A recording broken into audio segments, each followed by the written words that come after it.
Hello, আসসালামু আলাইকুম। সুপ্রিয় শিক্ষার্থী, সবাই কেমন আছেন? আশা করছি সবাই ভালো আছেন। সবাইকে স্বাগতম আজকের ক্লাসে। আসেন, আজকে আমরা সবচেয়ে গুরুত্বপূর্ণ একটা টপিক দেখব, যেটা হচ্ছে ব্যাংক, বিসিএস, নবম, দশম গ্রেড প্রত্যেকটা চাকরি পরীক্ষায় এখান থেকে প্রশ্ন আসে। আর এটা হচ্ছে গ্রামাটিক্যালের একটা সবচাইতে দুর্বোধ্য একটা বিষয়।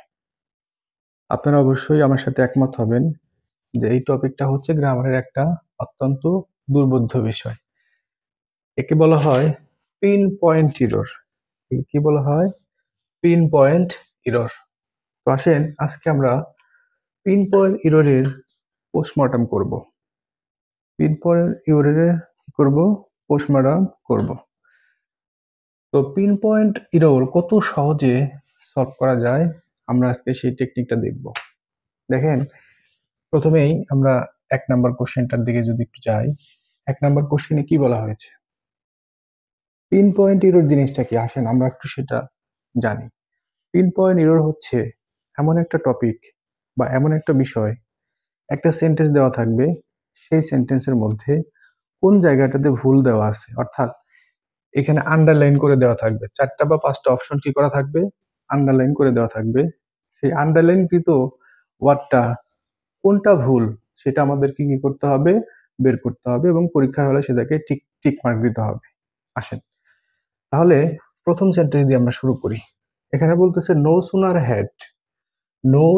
Had he reach the station then the train had left. আচ্ছা, ভালো কথা। তো এখানে নো সুনারের নিচে একটা দাগ দেয়া আছে মনে করেন, হ্যাঁ। রিচ এর নিচে আছে, এটাকে বলতেছে বি, দেন এটাকে বলতেছে সি, আর এই যে হ্যাড লেফট এটাকে বলতেছে ডি, আর এটাকে বলতেছে ই। তাহলে এখানে আমাদেরকে বের করতে হবে আসলে কোন জায়গায় ভুল রয়েছে। আসেন আমরা একটু পড়ি। আমরা ছোটবেলা থেকে জেনেছি নো সুনার হ্যাড যুক্ত যে অংশটা থাকে, তার মানে নো সুনার হ্যাড যুক্ত অংশ আমাদের কোনটা? এই যে দেনের আগ পর্যন্ত। নো সুনার হ্যাড অংশে যেটুকু থাকে সেটা হয় হলো পাস্ট পারফেক্ট টেন্সে। কোন টেন্সে হয়? Past perfect tense. আর পাস্ট পারফেক্ট টেন্স মানে কি? Had plus verb three. Had plus কি থ্রি? Verb three. তার আগে একটা কি থাকে? সাবজেক্ট থাকে। এখন এই নো শোনার আগে থাকার কারণে এখানে যে বিষয়টা হয়েছে সেটা হলো এই যে সাবজেক্ট আর এই হ্যাড, আর এটা হলো আমার ভি থ্রি। তাহলে দেখেন এখানে আমার ভি থ্রি আছে, সাবজেক্ট আছে এবং হ্যাড আছে। আছে কিনা? আছে। অক্সিলারি ভার্ব যাকে আমরা বলি। কিন্তু নো শোনার হ্যাড থাকার কারণে এখানকার চেহারাটা subject verb, subject auxiliary verb, তারপরে হচ্ছে প্রিন্সিপাল ভার্ব, এই ফরম্যাটে নাই। কি হয়ে গেছে? অক্সিলারি ভার্বটা আগে চলে আসছে, সাবজেক্টটা মাঝখানে, তারপরে ভি থ্রি। তার মানে এটাকে যদি আমরা একটু সাজিয়ে লিখি তাহলে কিন্তু আমরা বলতে পারি যে হি হ্যাড রিচড। তার মানে এই অংশটা ঠিক আছে। এখন রুলস কি বলে? রুলস বলে হলো দেনের পরের অংশটা হবে past indefinite tense. Past indefinite tense কেমন? এই যে subject plus verb two, subject plus কি two? Verb two. Subject plus verb two থাকলে সেটা কি হয়? পাস্ট ইনডিফিনিট টেন্স হয়। আসলে আমরা একটু দেখি সেটা আছে কিনা। দেনের পরবর্তী সাবজেক্ট হচ্ছে হচ্ছে আমাদের কি? The train had left. তাহলে মানে হ্যাড প্লাস ভি থ্রি আছে, হ্যাড প্লাস ভি থ্রি থাকলে পাস পারফেক্ট, তাহলে এটাও পাস পারফেক্ট, এটাও পাস পারফেক্ট। এটা কি হইতে পারে? না। তাহলে এই অংশটাই ভুল। এখানে শুধু লেফট হওয়ার কথা ছিল। আমরা জানি যে লিভ এটা হলো ভার্ব অন, এর 2 নাম্বার হচ্ছে লেফট, এল ই এফ টি। তার মানে শুধু এখানে লেফট হলে বাক্যটা ঠিক ছিল, কিন্তু হ্যাড দিয়েছে বিধায় বাক্যটা ভুল হয়েছে। দ্যাটস ওয়াই এটাই আমাদের অ্যান্সার। ক্লিয়ার? আশা করি বুঝতে পারছেন। এবার আসেন, আমি যে জিনিসটা বলতে যাচ্ছি সেটা হলো পরবর্তী কোশ্চেন। 1 নাম্বার কোশ্চেনটাকে তাহলে আমরা ছেড়ে দিচ্ছি। পরবর্তী কোশ্চেনে বলতেছে যে ইট মাস্ট, এটা বলতেছে এ, বি, সি, তারপরে হচ্ছে ডি। এখানে 4টা অপশন দেয়া ছিল। It must have been her at the door. এখন প্রশ্ন হলো এই সেন্টেন্সটাতে কোথায় ভুল রয়েছে? এই সেন্টেন্সটাতে কোথায় ভুল রয়েছে আমাদেরকে সেটা ফাইন্ড আউট করতে হবে। তো এর পেছনে একটা গল্প আছে। আসেন আমি সেই গল্পটা একটুখানি বলি আপনাদের। গল্পটা কি? এর পেছনের গল্পটা হচ্ছে, ছোট্ট একটা গল্প আছে এর পেছনে, হ্যাঁ? ছোট্ট একটা গল্প আছে। এই গল্পটা হচ্ছে, আমরা যদি জানি তাহলে আর কখনোই আমাদের কি হবে না, এই ধরনের ভুল হবে না। স্টার মার্ক দিয়ে আমরা যদি লিখি, আমরা প্রথমে লিখবো বি ভার্ব। কি লিখবো? Be verb. তারপর লিখবো হচ্ছে দেন, তারপর লিখবো হচ্ছে সো অথবা অ্যাস ডট ডট অ্যাস। এদের পর কি হয়? প্লাস সাবজেক্ট ফর্ম হয়। Subject form. কার সাবজেক্ট ফর্ম হয়? প্রোনাউনের। অর্থাৎ এদের পর যদি কি থাকে, প্রোনাউন থাকে, তাহলে সেই প্রোনাউনের সাবজেক্ট ফর্মটা বসে। আচ্ছা বলেন তো, এখানে এই যে বিনটা যে আছে, এই বিনটা কি? বি থেকে তো বিন আসছে, তাই না? আমরা জানি বির হচ্ছে কয়টা ফর্ম? 8টা ফর্ম। বির 8টা ফর্ম যদি আমি সংক্ষেপে আপনাদেরকে একটু দেখাই। বি নিজে একটা ভার্ব, তারপরে বি থেকে হয় হচ্ছে এম, ইজ, তারপরে হয় হচ্ছে আর, অজার,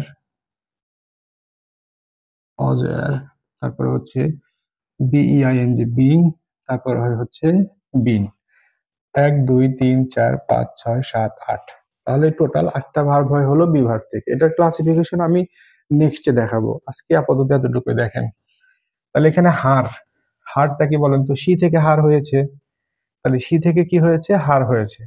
তাহলে এই যে সি থেকে, সির অবজেক্ট ফর্ম হচ্ছে কি? হার। তাহলে কি এখানে হারটা বসতে পারে স্যার? বলেন।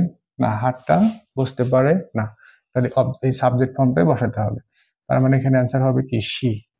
তাহলে আমরা অ্যান্সার দেখাবো কোনটা? এইটা। এবার আসেন নাম্বার 3। নাম্বার 3তে কি বলছে? নাম্বার 3তে বলছে ম্যানুফ্যাকচারার। ম্যানুফ্যাকচারার মানে হলো উৎপাদনকারীরা। এর যেহেতু আছে তাহলে এটা plural. Manufacturer of consumer goods, মানে ভোগ্য পণ্যের উৎপাদনকারীরা অফেন চেঞ্জ, প্রায় চেঞ্জ করে থাকে, the style of them products. এই বাক্যে বলতেছে যে কোনটা ভুল আছে। আচ্ছা, পিন পয়েন্ট ইরোর মানে যেন কি আমি বলেছি হচ্ছে আমাদের ভুল যে জায়গাতে আছে, সেই ভুলের জায়গাটা শুধু আমাদের ফাইন্ড আউট করতে হবে।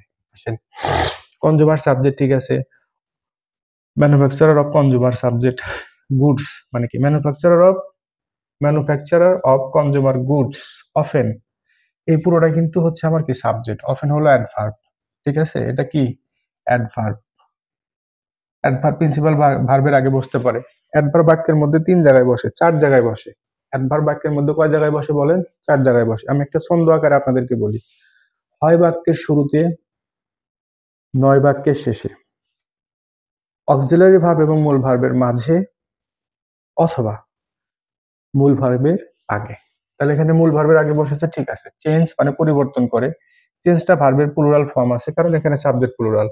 আমরা জানি সাবজেক্ট প্লুরাল হলে ভার্ব প্লুরাল হয়। সো এখানে কোনো ভুল নেই। The style of them. তারপরে বলতেছে প্রোডাক্ট।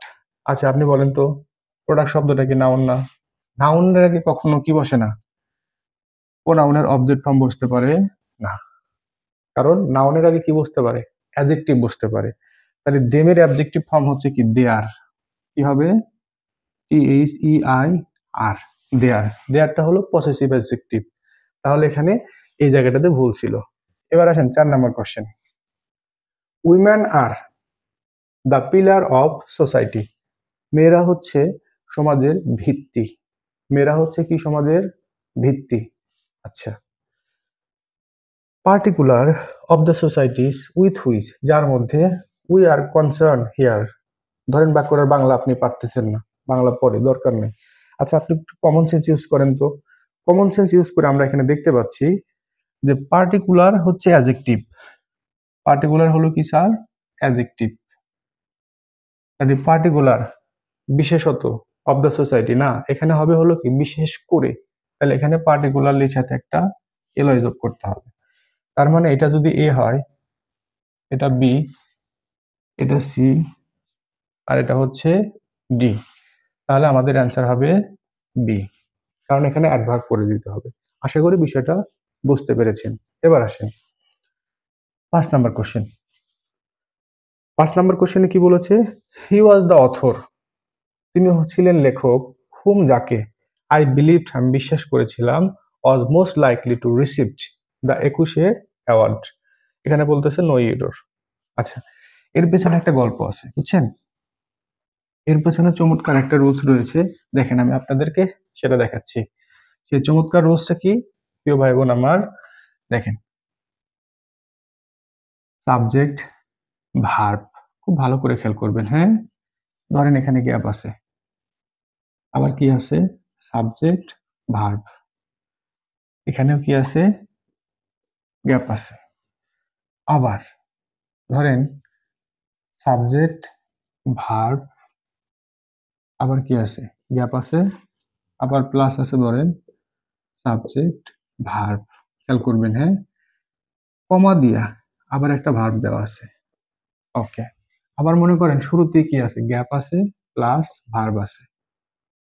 ঠিক আছে? এটাকে আপনি বলতে পারেন হু এবং হুইজ এর ব্যবহার। হু এবং হুইজ এর ব্যবহার। তার মানে আমরা বলতে পারি হু অ্যান্ড হুই, হুম। হু এবং হুম এর ব্যবহারটা কিভাবে আমরা শিখব? প্রিয় ভাই বোন আমার, খুব সহজ। দেখেন আমি একবারে মজা করে বলতেছি। ভার্বের আগে যদি গ্যাপ থাকে তাহলে নিঃসন্দেহে চোখ বন্ধ করে এখানে হু বসাবেন। আবার এখানে দেখেন সাবজেক্ট আছে, ভার্ব আছে, সাবজেক্ট আছে, ভার্ব আছে। তাহলে এখানে চোখ বন্ধ করে হুম বসাবেন। কি বসাবেন? হুম বসাবেন। এখানে subject verb, subject verb, but অতিরিক্ত একটা ভার্ব আছে, সো এখানে হু বসাতে হবে।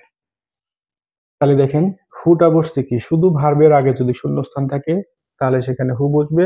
আর যদি সাবজেক্ট ভার্ব, সাবজেক্ট ভার্ব, তারপরে ভার্ব, তাহলে এখানে কি বসবে? হু বসবে। আর যদি সাবজেক্ট ভার্ব, সাবজেক্ট ভার্ব থাকে, মাঝখানে কি বসবে? আমার হুম বসবে। এখন তাহলে প্রিয় ভাই বোন আমার, তাহলে একটু বলেন। দেখেন এখানে কি আছে?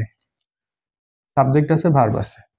খেয়াল করবেন, সাবজেক্ট আছে, এটা ভার্ব আছে। আচ্ছা, subject verb, subject verb. Okay, that's very good. এখন বলেন তো, আবারও ভার্ব আছে না ভাই? আবারও ভার্ব আছে। তাহলে কোন রুলটা যায় এখান থেকে? এটা কি এক, দুই, তিন? এক তো যাবেই না, এক বাদ। দুই আর এক আর তিন যাবে না। আচ্ছা, তিন বাদ। এক আর দুই এর মধ্যে আমরা একটু দেখি। দেখেন তো, সাবজেক্ট ভার্ব, সাবজেক্ট ভার্ব, তারপরে ভার্ব। তাহলে কি সাবজেক্ট ভার্ব, সাবজেক্ট ভার্ব, তারপরে ভার্ব। তাহলে আমার এখন কি হবে ভাইয়া? হু হবে। এখানে তাহলে এই অ্যান্সারটা ভুল ছিল। কারেক্ট অ্যান্সার হবে কি? হু। তাহলে এটাই আমরা দাগাবো। আশা করছি এই 5টা পিন পয়েন্ট এরর আপনারা খুব সহজে বুঝতে পেরেছেন। খুব শীঘ্রই দেখা হচ্ছে নেক্সট সেশনে পিন পয়েন্ট এররের পরবর্তী ক্লাসে। এ পর্যন্ত সবাই ভালো থাকবেন। আল্লাহ হাফেজ।